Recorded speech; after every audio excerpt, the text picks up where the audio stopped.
Que Dios nos bendiga hoy martes 26 de octubre. Lección número 5. El extranjero dentro de tus puertas. Para memorizar. Amaréis pues al extranjero, porque fuisteis extranjeros en la tierra de Egipto. Deuteronomio 10:19. Querido y amoroso Padre que estás en los cielos, te damos las gracias por privilegiarnos en estudiar tu palabra. Ábrenos el entendimiento y que nos gocemos en ella. Oración presentada para gloria de Dios en Cristo Jesús. Amén. Para hoy, martes, porque extranjeros fuisteis en Egipto.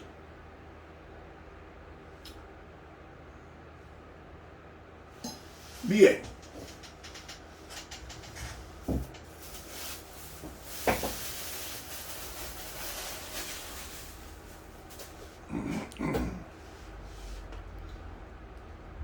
Cuando José se llevó su familia a Egipto, siendo gobernador de esa nación,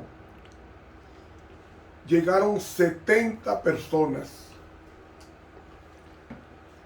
cuando Jacob llegó a Egipto, siendo su hijo gobernador. Y en aquel lugar fueron bien tratados hasta que José murió. Se les proveyó la mejor tierra agrícola, la tierra de Gosén, y allí disfrutaron de buena comida, de buena bebida, de todo lo bueno y agradable que podía Dios prodigar a Jacob y a su descendencia. Era un periodo de los Hicsos que simpatizaban, eran personas buenas con el extranjero. Pero cuando murió José, nos dice que en Éxodo 1,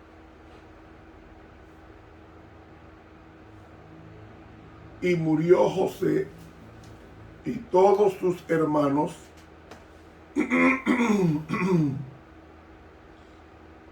y toda aquella generación, y los hijos de Israel crecieron y se multiplicaron y fueron aumentados y corroborados en extremo, y se llenó la tierra de ellos.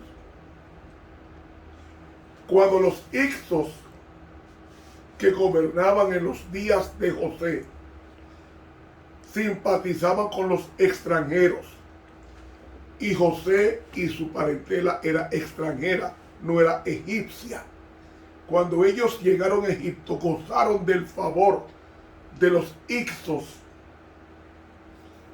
Y los Hicsos luego fueron expulsados porque ellos gobernaron a Egipto del año 1730 hasta el año 1580 antes de Cristo. Cuando ellos fueron expulsados como extranjeros invasores de Egipto, entonces los extranjeros eran vistos con desconfianza y los israelitas eran extranjeros. De ahí que nos dice versículo 8, se levantó entre tanto un nuevo rey sobre Egipto, que era Tumopsi I, que no conocía a José, el cual dijo a su pueblo: he aquí el pueblo de los hijos de Israel es mayor y más fuerte que nosotros. Ahora pues seamos sabios para con él, porque no se multiplique y acontezca que viniendo la guerra, él también se junte con nuestros enemigos y pelee contra nosotros y se vaya de la tierra. Las leyes prohibían la expulsión, pero ¿qué le importaba a Tumoxi primero? Ellos gobernaron con rigor a los extranjeros israelitas. Y entonces dice el versículo 11, entonces pusieron sobre él comisarios de tributos que los molestasen con sus cargas y edificaron a Faraón las ciudades de los bastimentos, de almacenamiento, Fitón y de los Ramsés. Pero cuanto más los oprimían, más tanto se multiplicaban y crecían. Así que estaban ellos fastidiados de los hijos de Israel. Y los egipcios hicieron servir a los hijos de Israel con dureza y amargaron su vida con dura servidumbre en hacer barro y ladrillo y en toda labor del campo y en todo su servicio al campo, al cual los obligaban con rigor. Ellos fueron oprimidos porque Satanás sabía que de ese pueblo vendría la simiente prometida de Génesis 3:15. Y fue tan fuerte, el rigor fue tan fuerte, que dice que los hijos de Israel clamaron al Señor. Los hijos de Israel clamaron al Señor. Y ellos sí podían saber cuán mal les fue en la última generación en Egipto. Pero dice que subió a Dios el clamor de ellos con motivo de su servidumbre, y Dios oyó el gemido de ellos y se acordó de su pacto con Abraham, Isaac y Jacob. Y miró Dios a los hijos de Israel y los reconoció Dios. Ellos sabían lo que era el rigor de la servidumbre. Trabajaban día y noche, so pena de muerte. Y hermanos, ellos entendieron por carne propia todo el daño que recibieron como extranjeros en Egipto en los últimos años de estancia en aquel lugar. Realmente desde el llamamiento de Abraham hasta el éxodo transcurrieron 430 años, pero realmente fueron 215 años de profundo rigor a este pueblo por los egipcios, por Tutmosis primero y otros faraones. Pero cuando ellos salen de Egipto, contestando Dios la oración de ellos, y los sacó conforme a la promesa de Egipto en el año 1445 antes de Cristo, por su caudillo Moisés. Ellos salieron con todo el dinero que Egipto les había robado, porque trabajaban y no les pagaban. Y por eso es que ellos salen con toda esa riqueza al desierto, camino a la tierra prometida, la tierra de Canaán. Entonces, cuando se hace una consideración en la repetición de la ley, que es el libro de Deuteronomio, Moisés dice una gran verdad en el versículo 19 de Deuteronomio capítulo 10. Amaréis pues al extranjero porque extranjeros fuisteis vosotros en tierra de Egipto. La palabra extranjero en hebreo es ger, y extranjeros en plural es gerim. Ustedes fueron extranjeros, o sea, a los que sufren, a los que pertenecen a otras patrias o a otros países diferentes al de ustedes, ámenlo. Ámenlo. ¿Qué verbo está usando Moisés en el hebreo? Es el verbo ahabá. Diferente a tres vocablos que se usa de amor en el griego bíblico del Nuevo Testamento.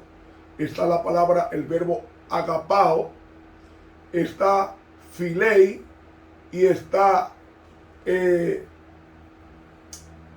verbo, está filei o filí, está el verbo y está otro verbo que es el verbo eros, la palabra eros, amor, que no está en la Biblia, que tiene que ver con el amor sexual. En la Biblia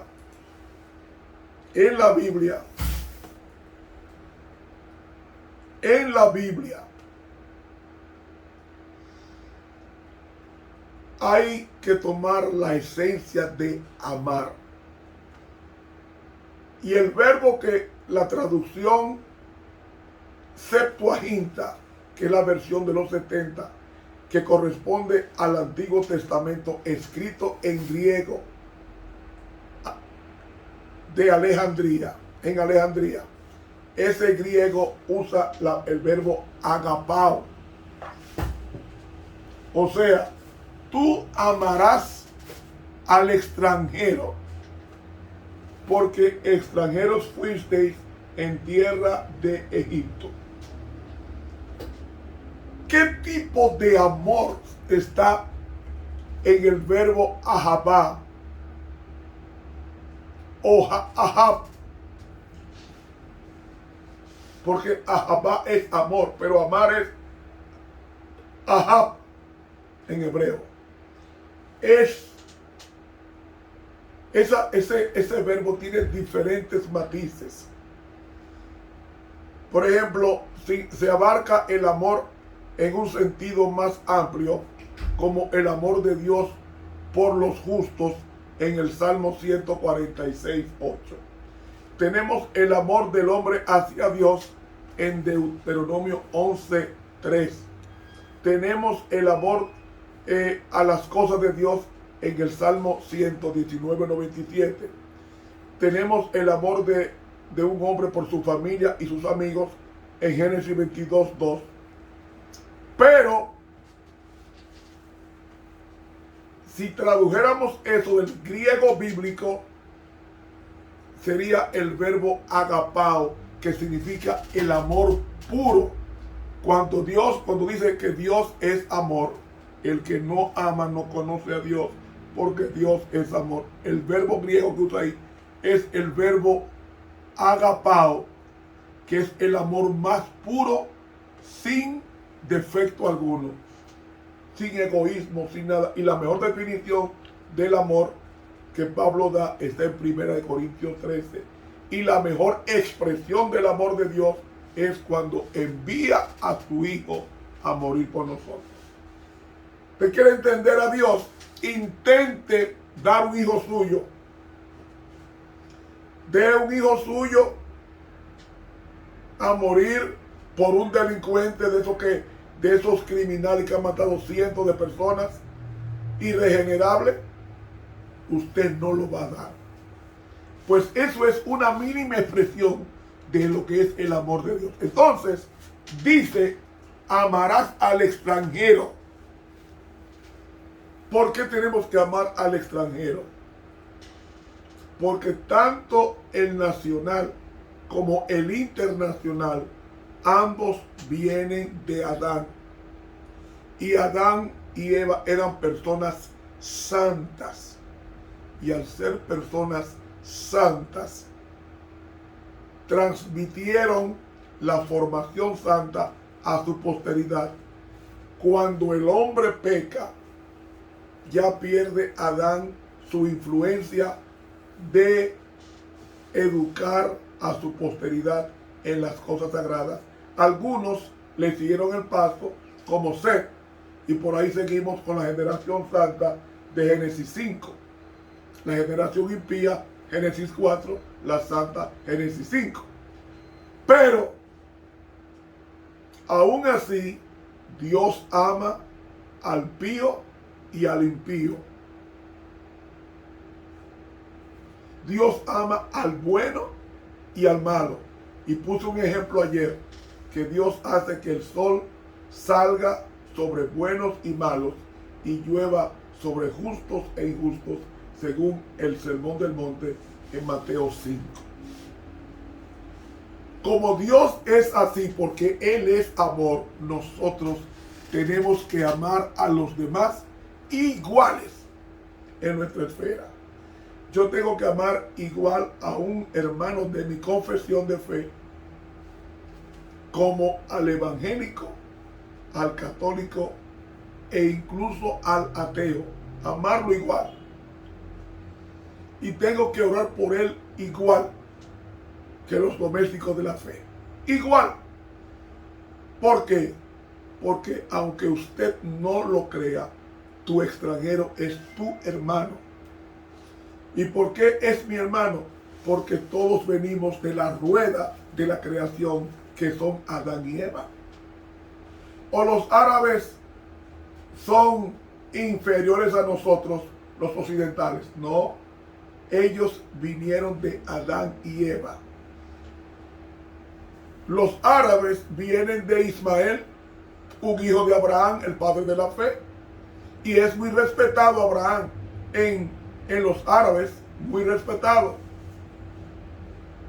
Muy respetado. Pero hay que entender esto. Tenemos que tratar a los demás, a los píos y a los impíos, como Dios nos trata a nosotros. ¿Por qué? Porque nosotros fuimos extranjeros en Egipto, en las personas de José y de Jacob y su descendencia. Y nosotros descendemos de ellos. Descendemos de José, descendemos de Jacob, descendemos de David, descendemos de Jesús. Somos hermanos. Somos hijos de un mismo Padre. Ese Padre, Padre nuestro que estás en los cielos, santificado sea tu nombre, que fue lo que enseñó Jesús a su iglesia en el monte de las bienaventuranzas. Yo, el día que haga acepción de personas, realmente no amo, porque el que no ama no conoce a Dios, porque Dios es amor. Y si Dios es amor, en ninguna manera yo puedo ser selectivo en el amor.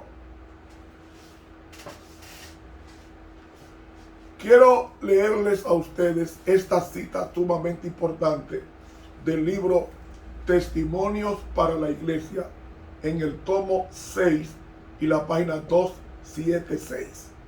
Escuche lo que dice la inspiración. Los que creen la palabra de Dios, lean las instrucciones contentivas en Levítico y Deuteronomio. Allí verán qué clase de educación se daba a las familias de Israel. Si bien el pueblo escogido por Dios debía destacarse y ser santo, separado de las naciones que no le conocían, tenía que tratar bondadosamente al extranjero. ¿Por qué? Porque ellos eran el campo de trabajo para evangelizarlos y conquistarlos para el evangelio que ellos predicaban en símbolos en el santuario terrenal. Agrega, no debía despreciarlo porque no pertenecía a Israel.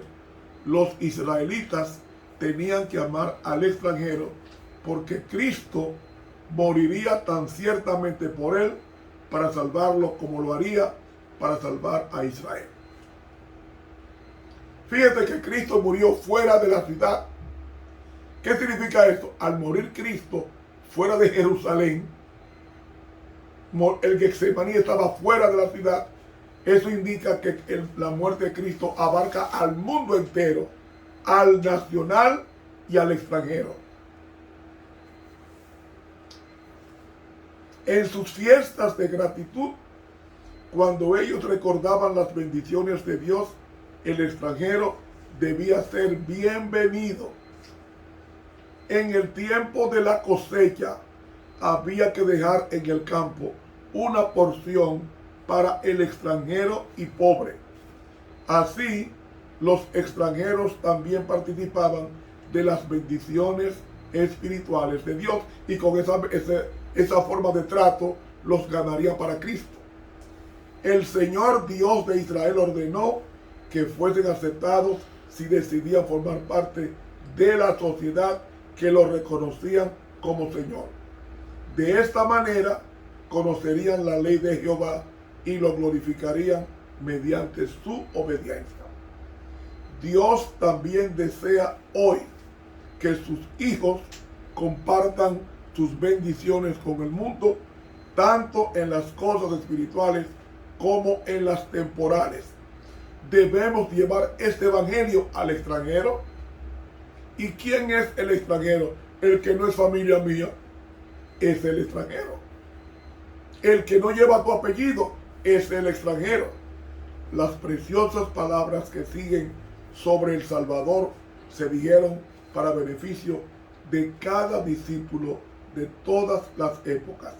Ríos de agua viva brotarán de su corazón. Juan 7:38. Y termina diciendo: pero en vez de compartir los dones de Dios, muchos de los profesos cristianos se enfrascan en sus propios y mezquinos intereses y privan egoístamente a sus semejantes de las bendiciones de Dios. He leído Testimonios para la Iglesia, el tomo 6, página 276 y 275. ¿Por qué Dios se llevó a Daniel y a los 3 hebreos a Babilonia? Porque la nación la nación de Judá no predicó el evangelio a su alrededor, sino que se corrompió e imitó las malas costumbres de las naciones extranjeras y se compenetraron con ellas, no para predicarles, sino para recibir todas las malas costumbres que Dios no quería que ellos aprendieran. Ustedes se niegan a predicar el evangelio a los extranjeros, pues yo los voy a deportar por 70 años a una nación más poderosa que ustedes, Babilonia. Y allí fue Daniel, Ananías, Misael y Azarías, Daniel y los 3 hebreos, a predicar el evangelio, y predicaron tan fuerte el evangelio que dice la Biblia en Daniel que Nabucodonosor se convirtió al Señor. En la resurrección de los